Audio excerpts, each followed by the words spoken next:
January 1943. Somewhere over the Solomon Sea. The sky burns with sunlight and gunfire. A lone Lockheed P-38 Lightning limps through the clouds, its right engine trailing a dark, oily smoke. The metal skin shimmers with bullet holes.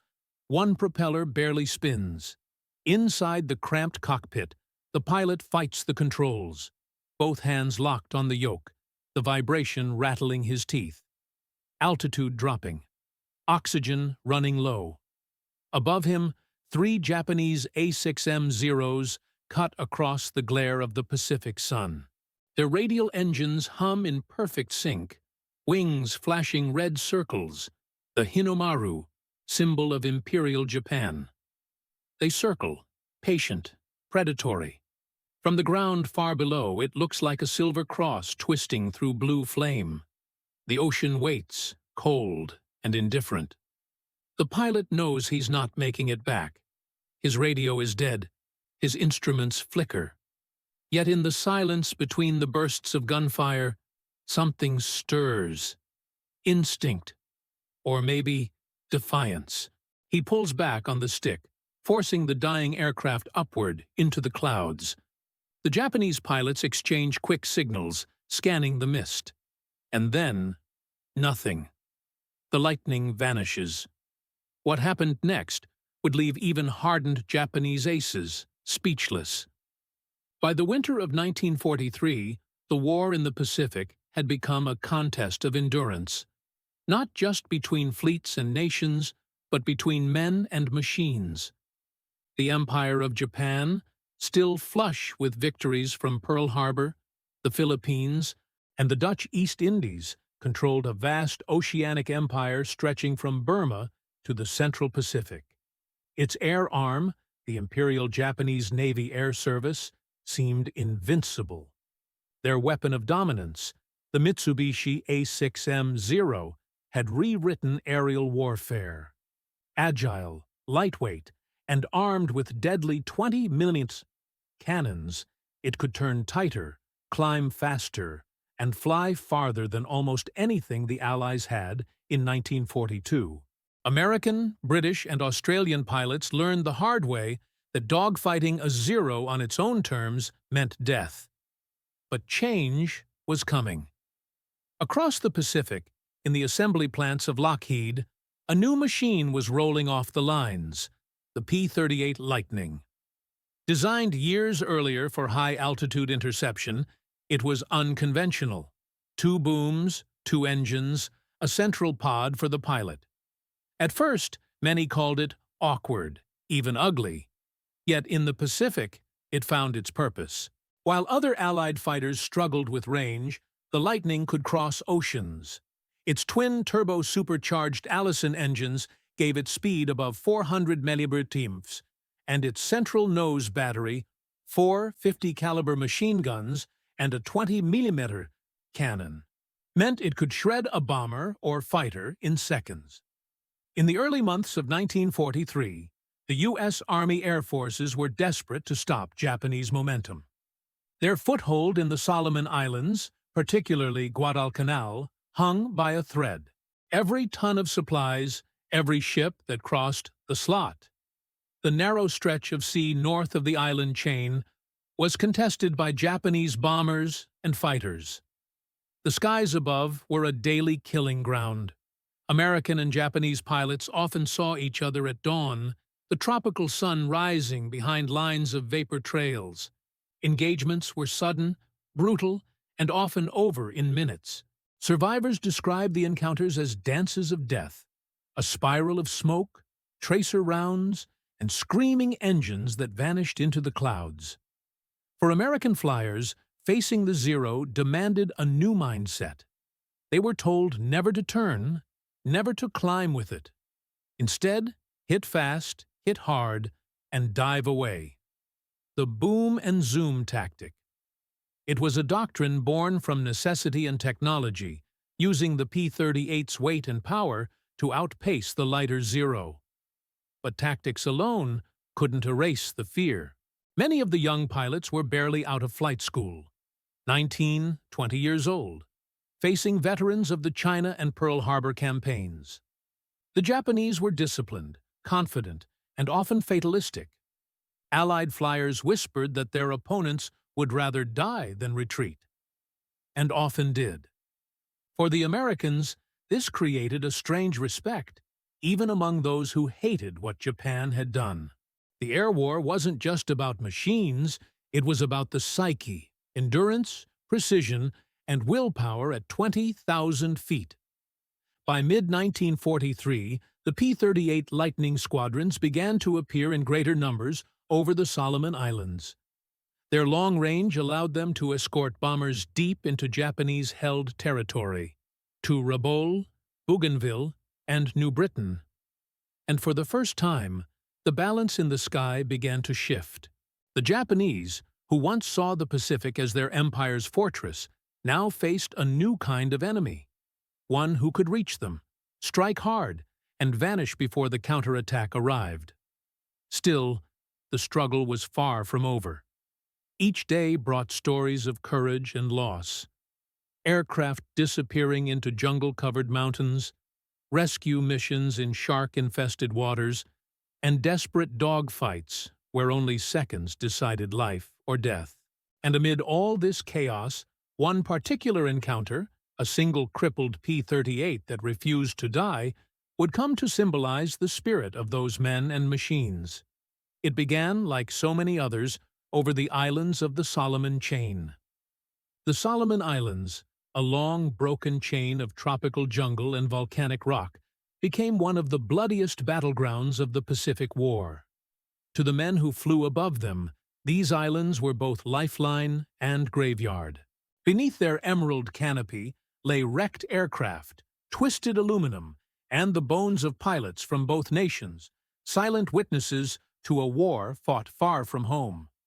By early 1943, the focus had shifted north of Guadalcanal.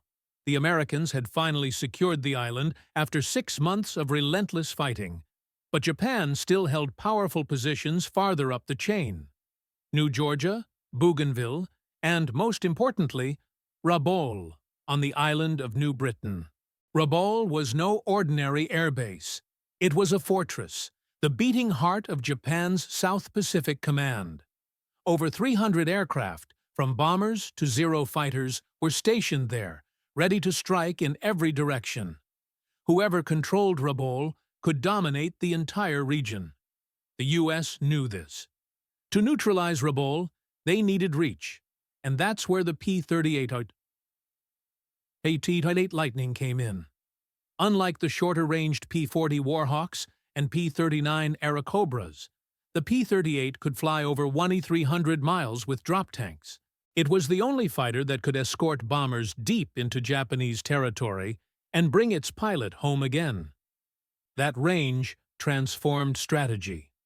Now, American bombers could hit Rabaul, Bougainville, and even the northern reaches of New Britain without being left undefended. Still, the skies were unforgiving. Japanese pilots were masters of ambush. They flew in loose Vic formations, circling above the clouds, waiting for bombers or isolated escorts to break formation. Then they would dive, fast, coordinated, and lethal. Their tactic was simple: one pass, one kill. But the P-38s changed the rhythm of those encounters. Instead of slow turns, the Lightnings attacked from altitude, used their speed to dive through formations, fired short, concentrated bursts, and disappeared into the sun before the Zeros could react. These fast-paced duels were unlike anything the Pacific had seen before.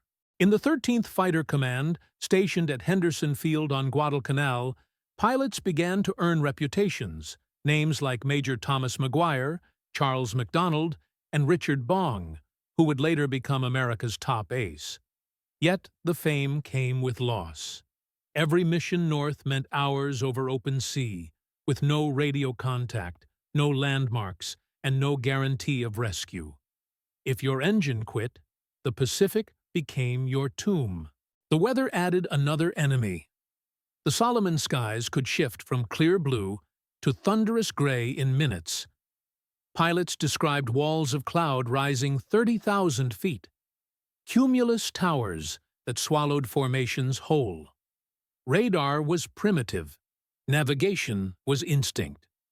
Many pilots simply vanished, their last words lost in static. And yet, the Lightning pilots kept flying.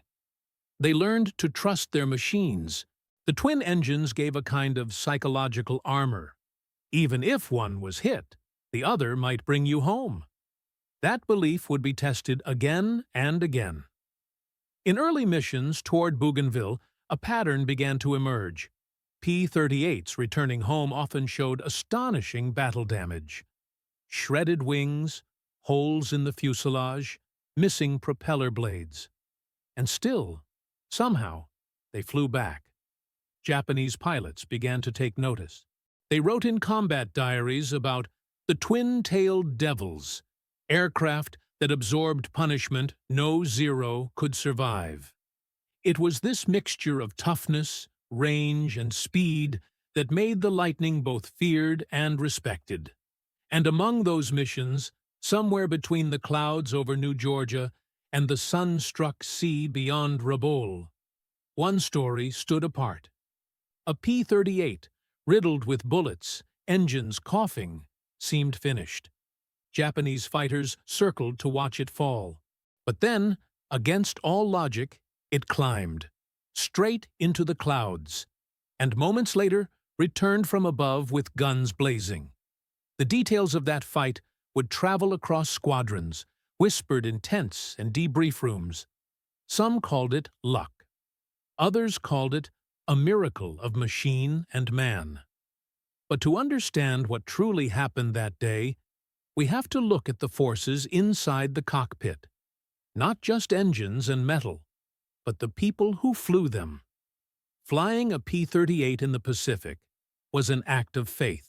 Faith in the machine, faith in your wingman, and faith that somehow you'd find your way back through hundreds of miles of featureless blue. Most of the young men who climbed into those twin-boomed fighters were barely in their 20s. They came from farms in Iowa, factories in Detroit, and colleges in California. In training, instructors had drilled one phrase into their heads: altitude is life insurance. But over the Solomons, even that insurance was fragile. The cockpit of the P-38 was a furnace of noise. Engine roar, radio chatter, the constant metallic hum of vibration. Every second demanded calculation. Engine temperature, manifold pressure, fuel flow. When the first tracer rounds streaked past the canopy, the human brain had to compress instinct and training into split-second action. Some pilots froze. Others thrived. The difference often came down to nerve and luck. There was no margin for hesitation. A single burst from a Zero's cannons could shred control cables or set a fuel tank ablaze. And when that happened, the pilot's world shrank to the smell of burning oil and the pounding of his own heartbeat. Yet despite the terror, there was something transcendent about the experience. Many pilots later confessed that they had never felt more alive. The sky, with all its violence, became a test of identity. "You found out who you were," one veteran said decades later. "You couldn't fake courage up there." In the case of that crippled P-38, the one that refused to fall, everything about the pilot's ordeal embodied that truth. Alone, wounded, and surrounded, he made a choice that separated survivors from statistics. He kept fighting gravity, even when logic said surrender. The technological angle. The Lightning's unlikely genius. When the Lockheed P-38 Lightning first appeared in 1940, it was unlike anything else in the sky. Its twin-boom design looked alien compared to the graceful single-engine fighters of Europe. But every curve, every rivet, had purpose.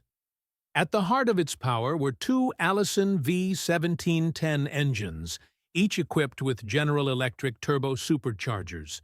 a revolutionary system that maintained performance even above 25,000 feet. While other aircraft gasped for air at altitude, the Lightning still roared. The central pod housed all its weapons, 4 50-caliber Browning machine guns and a 20mm Hispano cannon, mounted in perfect alignment. There was no convergence point. Every round traveled straight ahead, meaning a Lightning pilot could hit targets at twice the range of a Zero.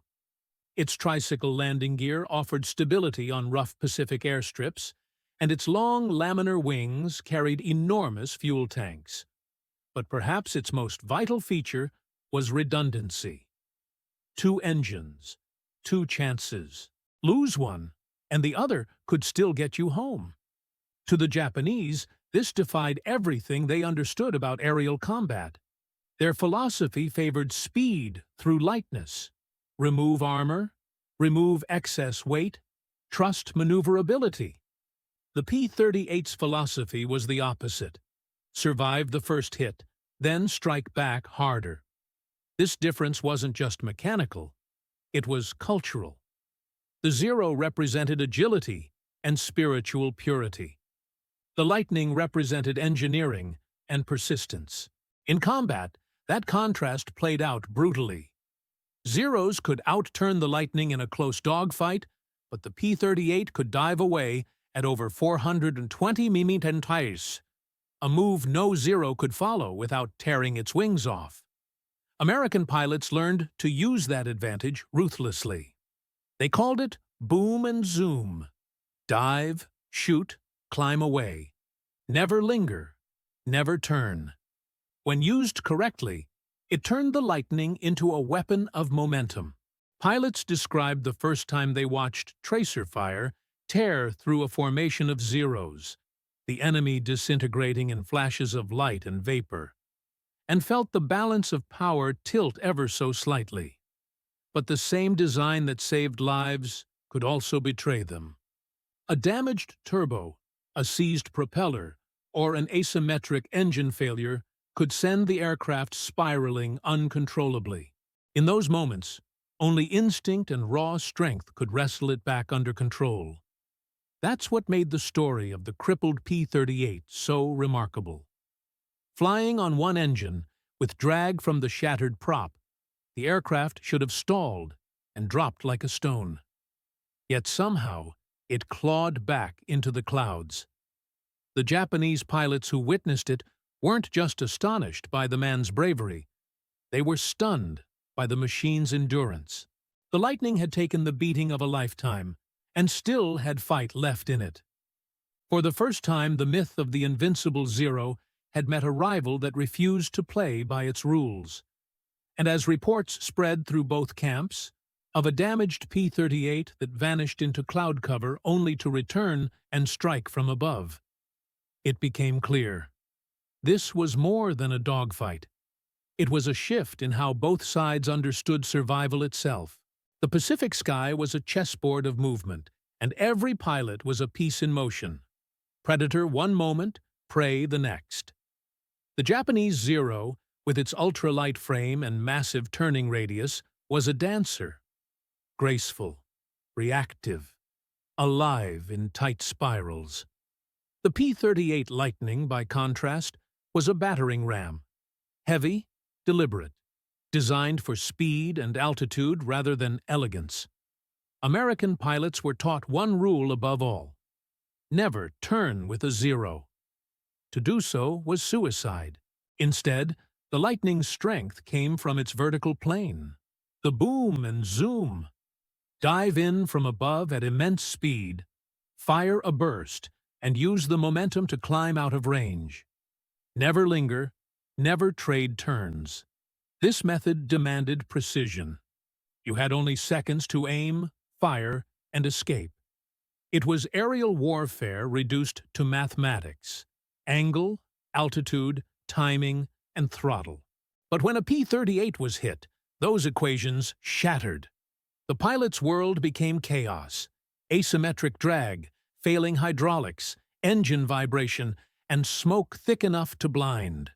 To regain control under those conditions was not just skill. It was defiance of physics. The crippled lightning over the Solomon Sea exemplified this. The pilot, facing certain loss, turned his damage into advantage. By pulling up into the clouds, he denied the Japanese their visual edge, forcing them to lose sight, break formation, and scatter. Moments later, when he re-emerged from above the vapor in a counterattack, it wasn't luck. It was calculation.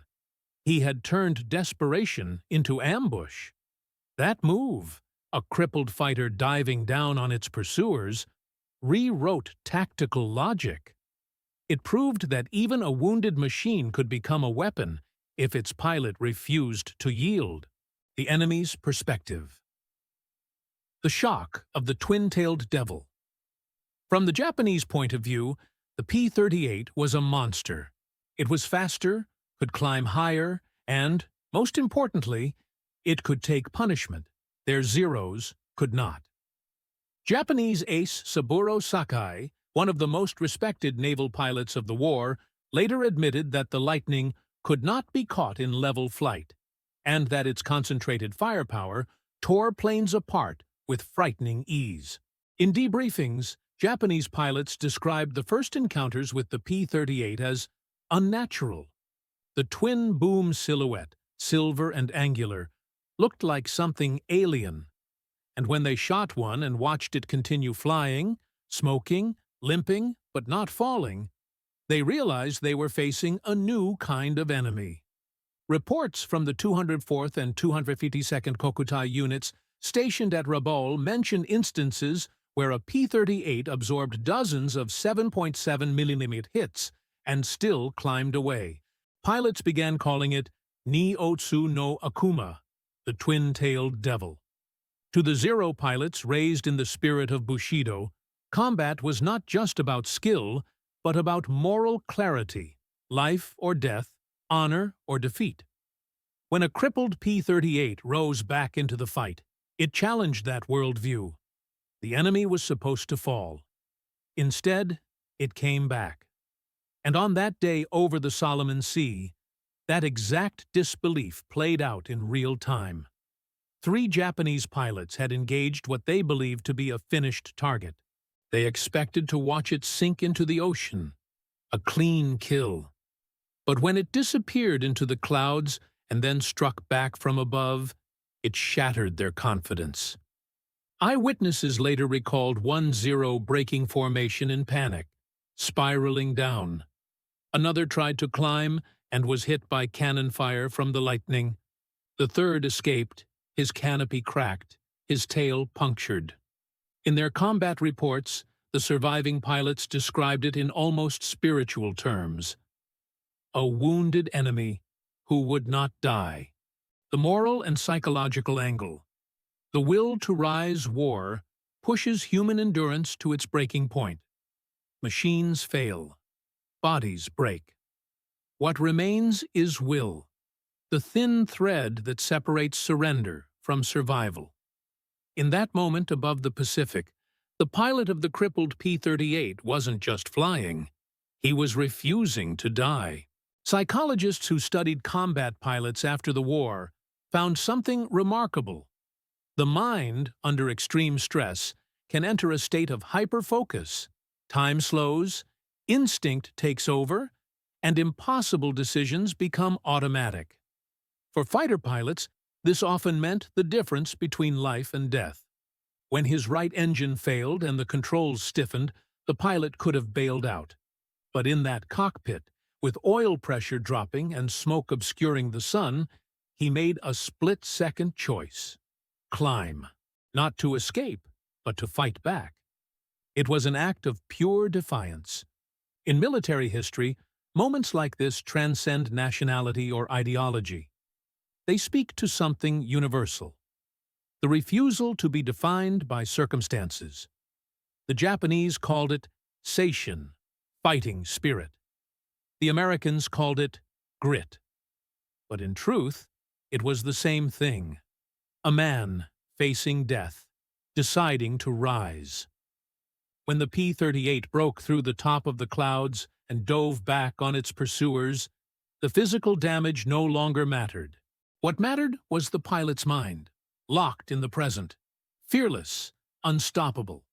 That instant would live in legend, not because it changed the course of the war, but because it revealed the essence of combat, the will to endure when logic says, you can tee. And from that day onward, the legend of the twin-tailed devil wasn't just about power or technology. It was about the human heart, the one weapon no enemy could outfly. January 31st, 1943, 10:40 hours. Altitude, 15,000 feet, north of Bougainville. A formation of P-38 Lightnings from the 339th Fighter Squadron was returning from an escort mission for B-24 bombers that had struck shipping near Rabaul. The weather, as always, was treacherous.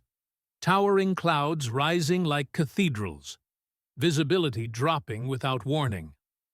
Among the formation was a pilot named Lieutenant James "Mac" McGregor, a 24-year-old from Oregon on his 17th combat sortie. He was flying P-38G California Cutie, a machine that had already survived 2 encounters with Japanese fighters. At first, the flight was routine. Then, at 10:45, radar warning crackled over the radio. Bandits, 2 o'clock high. The Japanese came out of the sun. 6 A6M Zeros, diving in formation, guns flashing. The first burst ripped into the lead P-38's right boom, sending it tumbling. The air was instantly chaos. Tracer arcs, vapor trails, shouts over the headset. McGregor rolled hard left, fired a short burst, and felt the recoil slam through the fuselage.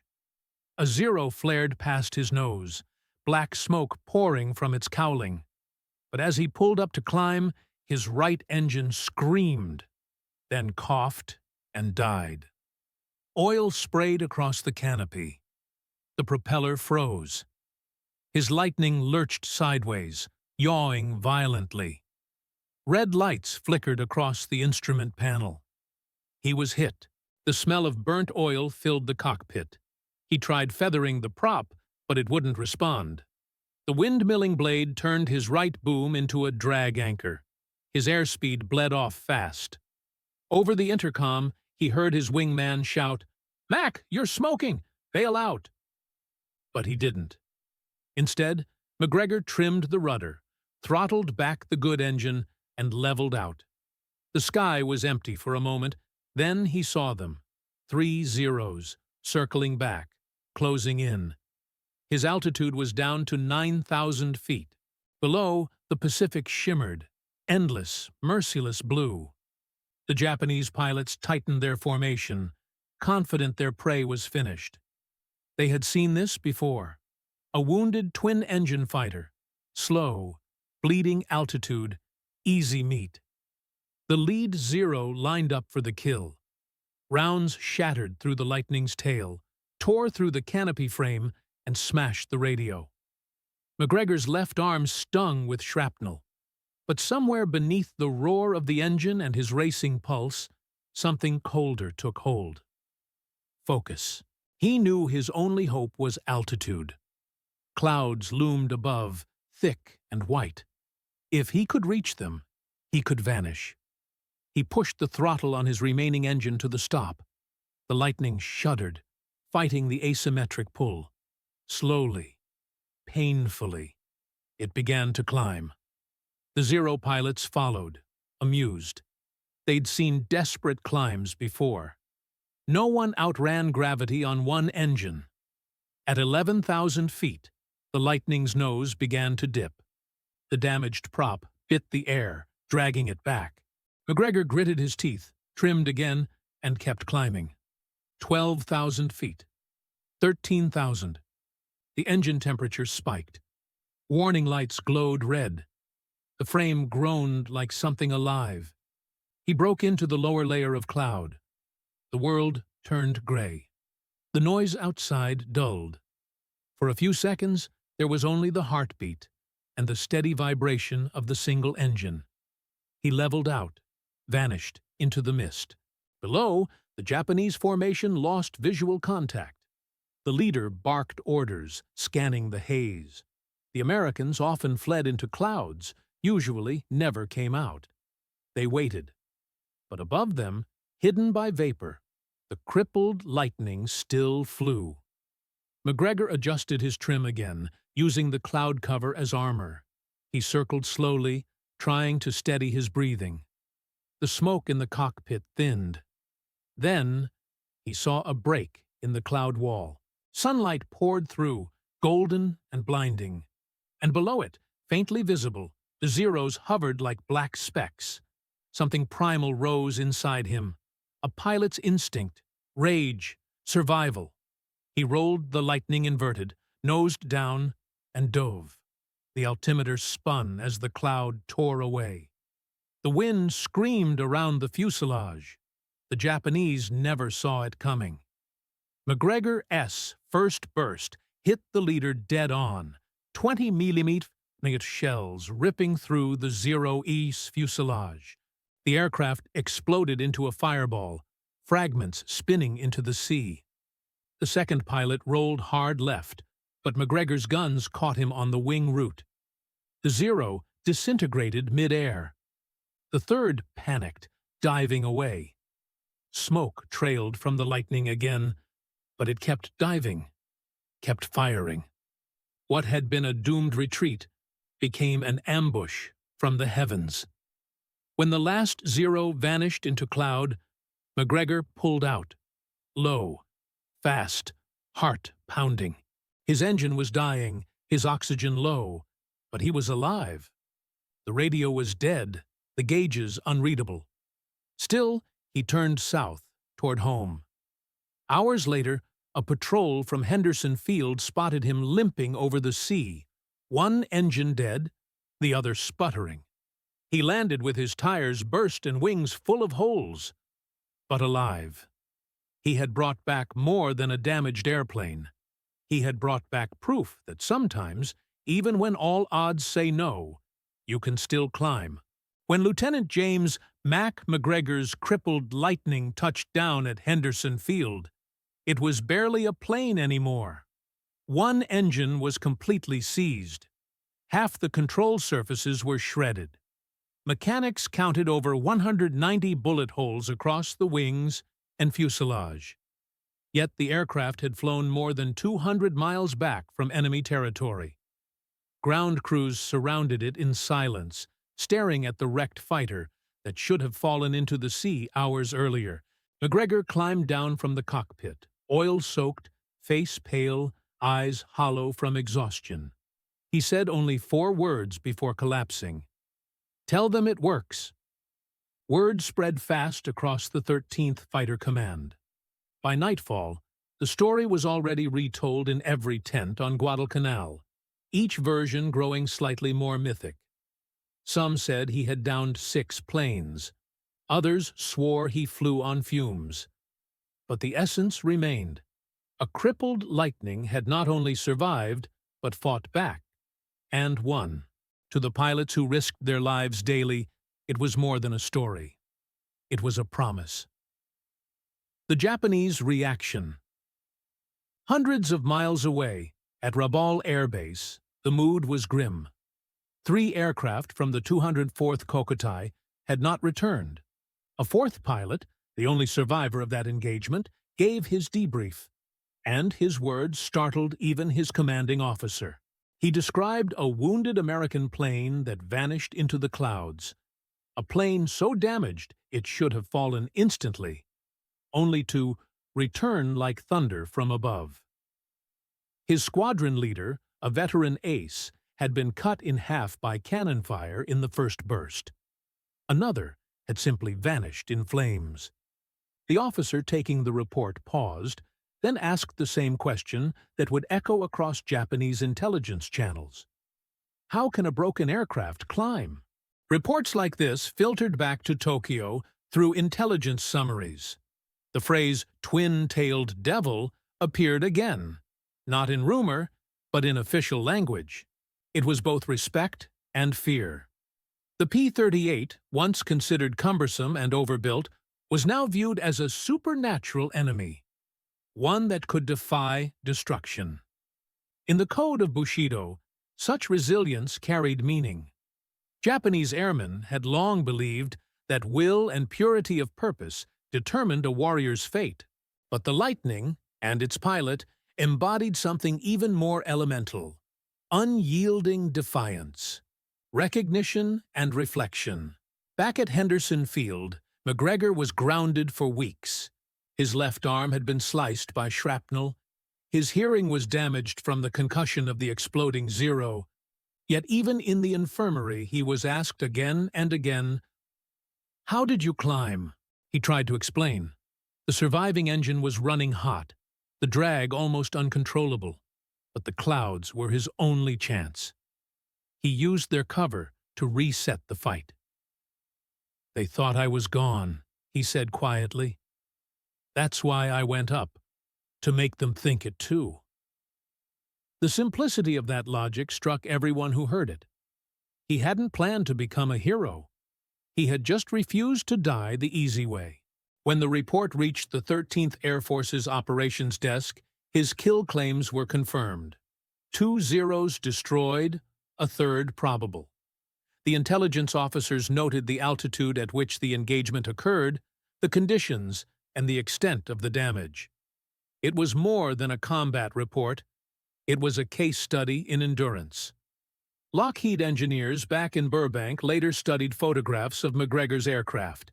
They concluded that, technically, the plane should have entered a flat spin and been unrecoverable. But somehow, through a combination of instinct and luck, the pilot had maintained control by balancing torque from the surviving engine against drag from the dead one. A maneuver no manual could have taught. The turning of perception. The event became symbolic of a larger truth. The Allies were no longer the underdogs of 1942. The P-38, once doubted, had proven itself in the crucible of real combat. In the months that followed, the Lightning squadrons pushed deeper north, intercepting bombers over Bougainville, hunting ships near Rabaul, and covering invasions across New Georgia. The Japanese could no longer rely on air superiority. Every dogfight was a gamble, every approach haunted by the possibility that a damaged Lightning might rise again. For McGregor's comrades, his story wasn't just inspiring, it was grounding. It reminded them why they fought, not for glory, but for survival, for one more mission, one more flight home. Years later, historians would find fragments of Japanese combat logs describing that same encounter. One entry, translated from an officer's diary, read, "The enemy's twin tail rose from the cloud like a ghost. Even when dying, it struck back. I cannot forget that sight." No medals were awarded for that day, at least not immediately. The chaos of war swallowed many records. But among the men who flew Lightnings in the Pacific, McGregor's climb into the clouds became legend. Pilots spoke of it in mess halls and briefings, especially to newcomers. "If you're hit, remember the Oregon boy, the one who went up." It became part of the unwritten lore of the air war, a tale that transcended manuals and tactics. Because sometimes, heroism isn't about victory. It's about refusal. That moment, a single, battered aircraft clawing back into the sky, marked a turning point, not just in one battle, but in the psychology of an entire theater. The Japanese were learning fear. The Americans were learning faith. And as both sides regrouped, the legend of the twin-tailed devil began to spread across the Pacific, whispered first as rumor, then as reverence. The months following McGregor's miraculous return saw the balance of power in the Pacific skies begin to shift. The story of the crippled Lightning that climbed back to strike became more than a tale of individual courage. It became evidence of a broader transformation in the Allied air war. By mid-1943, the P-38 Lightning had evolved from a misunderstood experiment into the backbone of America's long-range air power. It was the only Allied fighter in the Pacific capable of escorting bombers deep into enemy territory and still fighting its way home. The engineers at Lockheed had built a plane that defied convention. Twin engines, twin tails, a central nacelle for the pilot, and a wingspan that dwarfed anything in its class. For months, critics had claimed the Lightning was too heavy, too complex, too dangerous for tight island operations. Yet, pilots like McGregor, and hundreds who followed, proved otherwise. The twin-engine design that once raised doubts now became its greatest strength. Even when one engine failed, the other could bring a man home. That reliability began to reshape tactics. Strategic ripples. Intelligence briefings from Rabaul to Tokyo began documenting a subtle change. Japanese bomber groups were reporting higher loss rates, particularly when P-38s were in the area. Their escorts, the once dominant A6M-0s, were struggling to match the Lightning's climb rate and high-altitude performance. Intercept reports showed the difference clearly. Where the Zeros began to lose power at 20,000 feet, the P-38 still had room to climb. And now, after stories like McGregor's, pilots trusted that altitude advantage. American commanders noticed. The 13th Fighter Command began designing operations around the Lightning's range and survivability. Pilots were briefed to use clouds not as cover to hide, but as tactical terrain. A three-dimensional battlefield where the P-38 could dive, vanish, and reappear. The legend of the ghost from the clouds wasn't just morale. It became doctrine. Back at Lockheed's Burbank plant, engineers studied every report that came out of the Solomons. Bullet holes were mapped. Control failures were analyzed. From those lessons came modifications that defined later variants. Stronger control rods, better intercoolers, improved fuel lines. Every scar on McGregor's aircraft told them something new about how to make the Lightning endure. The psychological front. But the most profound effect was psychological. Among Japanese pilots, whispers spread across mess halls in Rabaul, Kahili, and Truk. They began to call the P-38 Ni-o no Oni, the twin-tailed demon. Some veterans began avoiding combat with twin-engine fighters unless they had altitude advantage. For the Americans, those same rumors had the opposite effect. They called their planes fork-tailed angels. In every squadron tent, the story of the crippled Lightning that climbed from the clouds was retold, not word for word, but in tone, that no matter how damaged you were, you always had one more chance. Morale, that intangible weapon, had turned. A new sense of confidence rippled through the airmen of the South Pacific. They began to believe that their technology, once inferior to the nimble Japanese machines, could not only match, but surpass them. The P-38 had proven it could take punishment and return fire.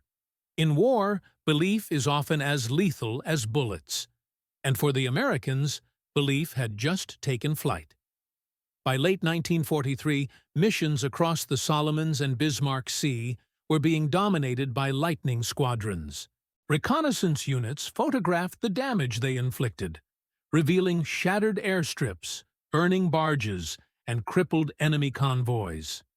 The Japanese still fought with valor, but the aura of invincibility that once surrounded the Zero had begun to fade. It wasn't just technology that changed the war. It was the perception that the enemy could now be beaten, even in the skies that once belonged to him. And at the heart of that transformation lay one image, a battered, smoking Lightning vanishing into the clouds, only to return with guns blazing. By early 1944, the legend of the P-38 had become inseparable from the Pacific Air War. The Lightning was no longer a specialized interceptor.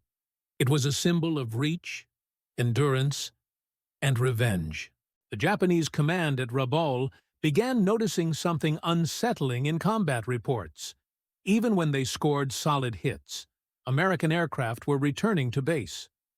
Mechanics in the 204th and 205th Kokutai complained that the 20mm cannon shells that once tore through Wildcats and P-40s were barely finishing the new twin-engined monsters. It was more than a tactical problem. It was a psychological wound. The legend spreads. When U.S. press correspondents reached Henderson Field later that year, stories of the crippled lightning that climbed from the clouds had already made their rounds among airmen. War correspondents like Ernie Pyle and Charles Collingwood mentioned the lightning's durability in dispatches, describing it as a fighter that refuses to die. Though McGregor's name was often changed or lost in retelling, the essence remained: a P-38 hit, beyond repair, still turning the tables. By the time the U.S. Army Air Force's propaganda division caught wind, the story had become a morale tool.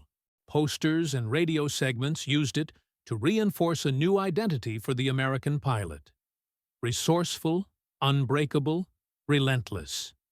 In training schools across the states, cadets heard instructors reference the Solomon climb, shorthand for never giving up altitude, no matter how bad the situation looked. Even Lockheed engineers in California kept a photograph of McGregor's wrecked aircraft pinned on a hangar wall. Scrawled beneath it in grease pencil were 3 words: "It came home." Evolution of doctrine. The operational lessons from those early Pacific engagements transformed air doctrine. The U.S. began designing missions around aggressive pursuit tactics that leveraged the Lightning's speed and durability. Fighter controllers in the Solomon Islands began pairing P-38s with bombers, creating mixed formations that could strike deep into enemy territory without escort losses. By mid-1944, these principles culminated in one of the most daring missions of the entire Pacific War: Operation Vengeance, the interception and killing of Admiral Isoroku Yamamoto, architect of Pearl Harbor. It was executed by P-38 Lightnings. The very aircraft once dismissed as cumbersome had now reached mythic status: fast enough, long-ranged enough, and deadly enough to alter the course of the war. Historians would later trace the tactical philosophy behind Operation Vengeance to the same mindset born over the Solomons: strike from unexpected altitude, trust your machine, and never underestimate what a Lightning can endure. The human cost. Yet behind every triumph were lives burned into the sky. By war's end, nearly 1,700 P-38s had been lost in the Pacific, many to weather, mechanical failure, or the unforgiving ocean. Pilots spoke of the loneliness of those long-range missions: hours of silence, each man enclosed in a metal cocoon, staring at the endless blue. For every survivor like McGregor, there were dozens who didn't make it back. Some vanished without radio contact, others ditched at sea, their aircraft breaking apart on impact. The sea swallowed many without a trace. But the legend of the lightning that refused to die gave meaning to their struggle. It reminded every man who climbed into a cockpit that courage wasn't about odds. It was about endurance. When victory finally came in 1945 and P-38 squadrons landed on newly captured airfields in the Philippines and Okinawa, many of those aircraft bore the scars of years of combat. Bullet holes patched, engines replaced, paint faded. Yet they were still flying, just like the pilot who once vanished into the clouds. In the years that followed, as peace settled over the Pacific, veterans would gather at reunions, their stories blending truth and memory. They would speak of the Lightning not as a machine, but as a living companion, a guardian that demanded skill and rewarded courage. And when someone mentioned the tale of the crippled P-38, no one needed to ask if it was real. They all simply nodded, because every man who flew those skies had, at some point, felt what that story meant. The battle was over, but the symbol remained, a silver twin-tailed shadow climbing toward light through fire and cloud. War often glorifies victory. But history, when stripped of medals and headlines, is built on survival. The stubborn refusal to fall when everything says you should.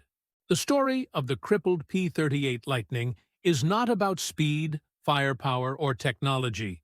It is about endurance, about a single moment when a pilot, alone in a dying machine, decided that gravity would not have him. That decision, made in a heartbeat, with no witnesses, no orders, and no promise of rescue, became a thread that wove through the entire Pacific War, from the airfields of Guadalcanal to the jungles of New Guinea, from Yamamoto's downfall to the final skies over Tokyo. The spirit of that moment lived on. The lightning, with its strange twin tail and defiant silhouette, came to symbolize something beyond metal or machinery. It represented resilience under fire, the belief that even when you are broken, you can still strike back.